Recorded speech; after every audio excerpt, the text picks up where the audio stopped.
Hello, hello. So today we're going to talk about some bullet points about driving on highways and also some emergency situations and how to deal with it. So again, so I'm just a new learner and preparing the Class 7 exam. So I'm not an expert. So I would encourage you to download the latest driver's guidebook from the Alberta official website. For what I'm sharing here, and something it may not be accurate or it can be misleading. I'm very sorry for that. Please subject to the official document from the government website.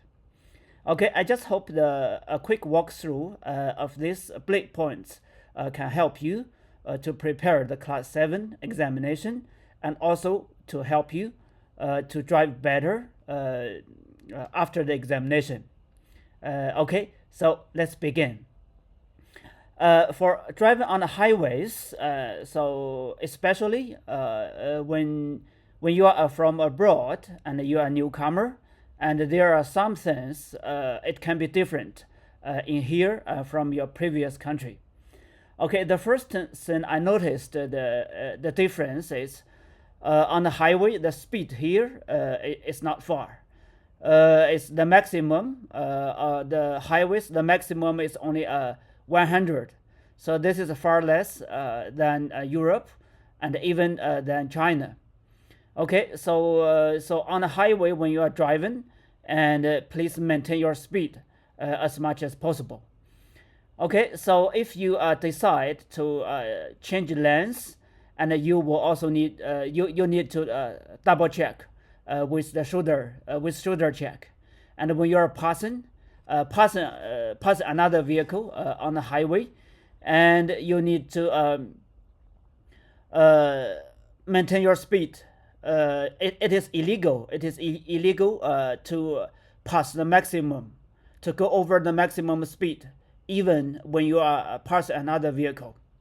So this is different. As far as I know, it's different from the driving way in China. And there are some other the things, and we need to pay attention. And let me take a quick look for you.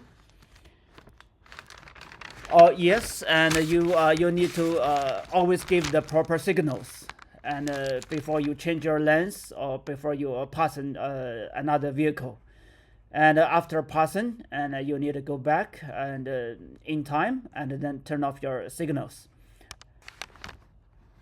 Okay, so there are some certain occasions you cannot pass. You cannot pass another vehicle. So the first situation is that if there is a solid yellow line, and you cannot pass that, and if there are school signs or playground signs, and if this is within their hours, and you cannot pass it. If someone is in front of you and they are stopping for pedestrians, and it's illegal to pass them.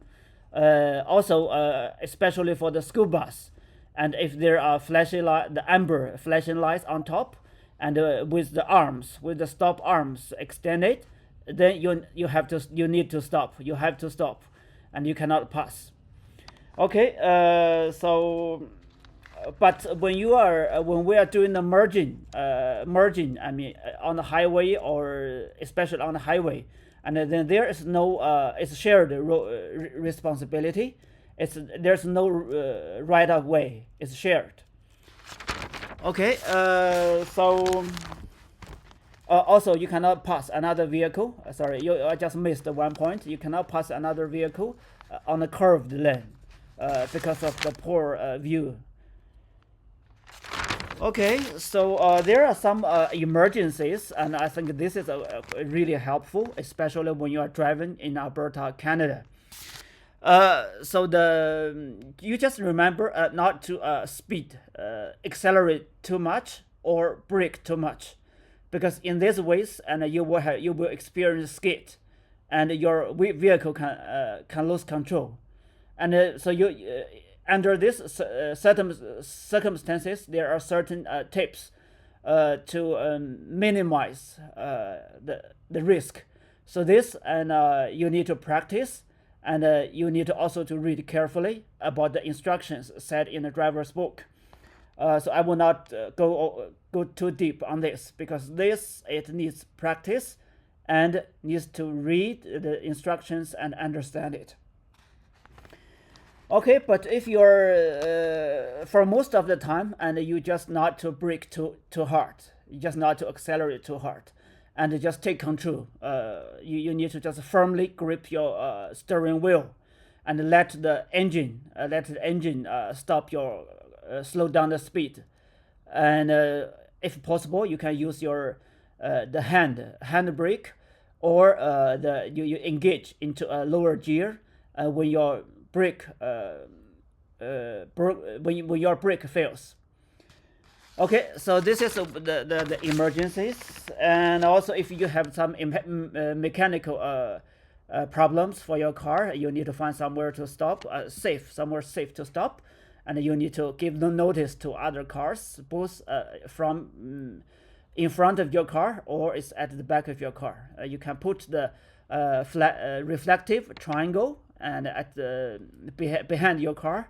Normally it's like 10 to 20 meters, and then you need to raise your hood, so other cars, they are oncoming, they can also notice that you're having a problem. Okay, so when you have a flat tire, when your tire fails, and especially on the highway, and you cannot brake immediately, so you cannot use your brake. So you need to let the car, first you need to control the direction, control your steering wheel, and then let the engine to slow down the car.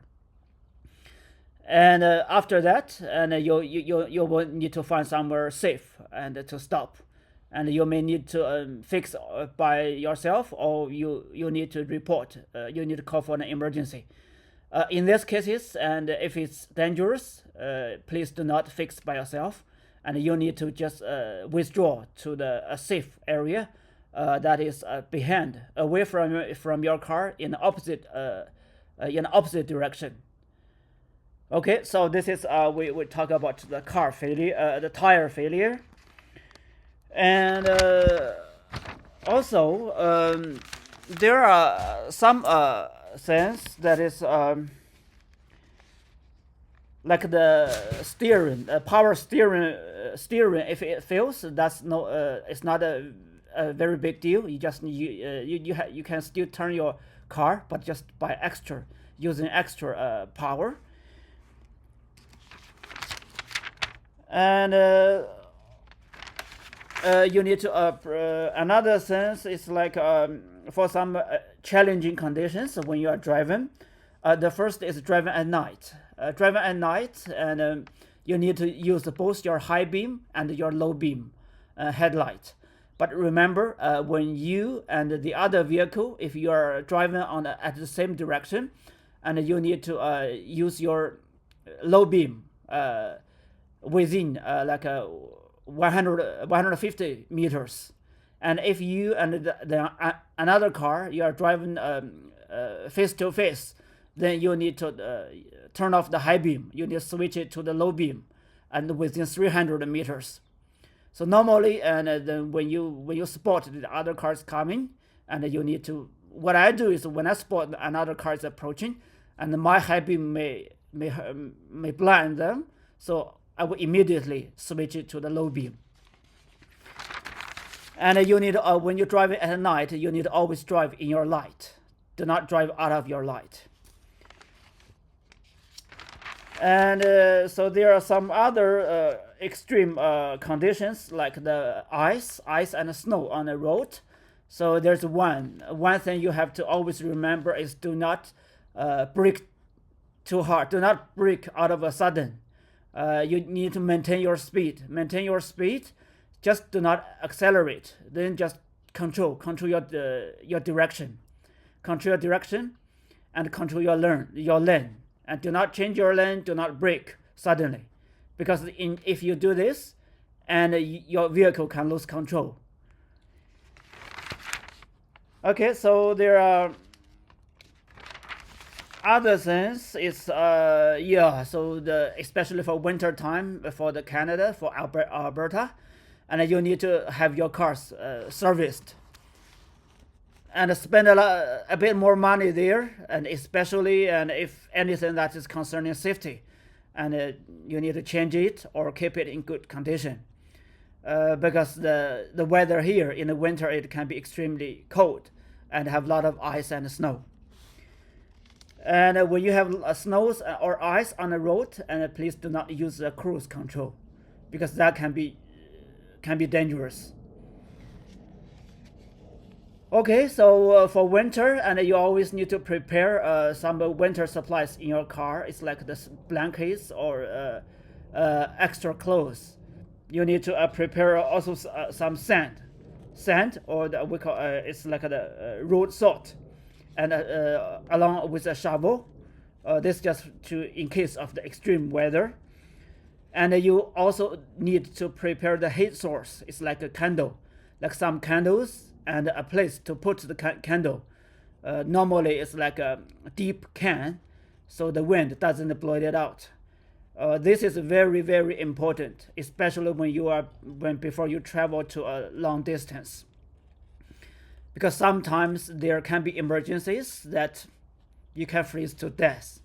And this is not a joke, and it is happening, and it happened, and it is happening. So prepare the heat source, the source of heat in your car. Yes, another thing is the ice scrapers, the snow brushes, and also the ice chain. Prepare the ice chain and tire chain. I mean the tire chain for your car. You may never use it, but when there is a chance, and you'd better be prepared. Also, for some of the emergency supplies like the first aid kit and a couple of other things, and you will need to you will know it by the driver's book, guidebook. Okay, another thing here are the animals. The animals you need to be careful and take evasive action against the animals.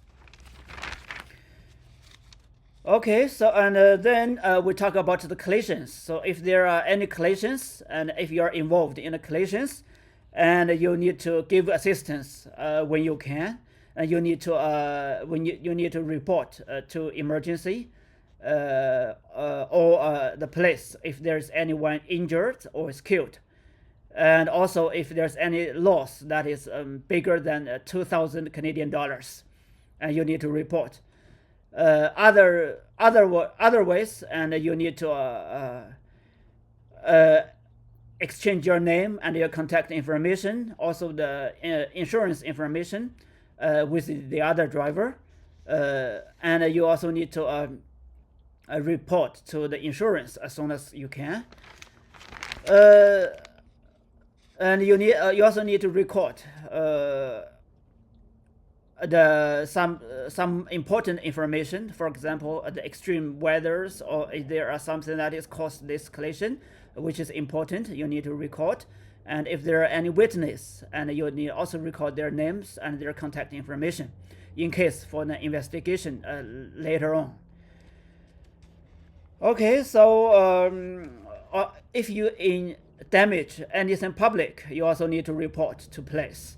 So they can fix it in time. Also, and if you damage another car, that is there is no owner in a car, so you need to try to contact the owner.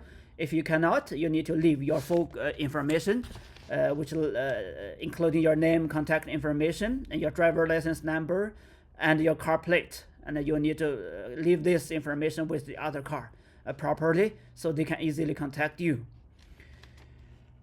Okay, so the last part is there are some emergency response vehicles, and you need to give yield to them when they have a light is flashing, and also they have a siren is on. So this is required. You need to speed your first. You need to slow down your speed and yield to them. After they pass, then you may drive again.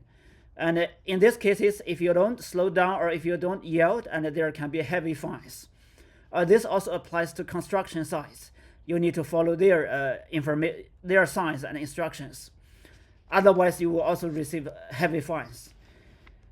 Okay, the last part it not be something you like, but if you spot a police car have a light flashing behind you, and then you need to find a near place, safe place to stop.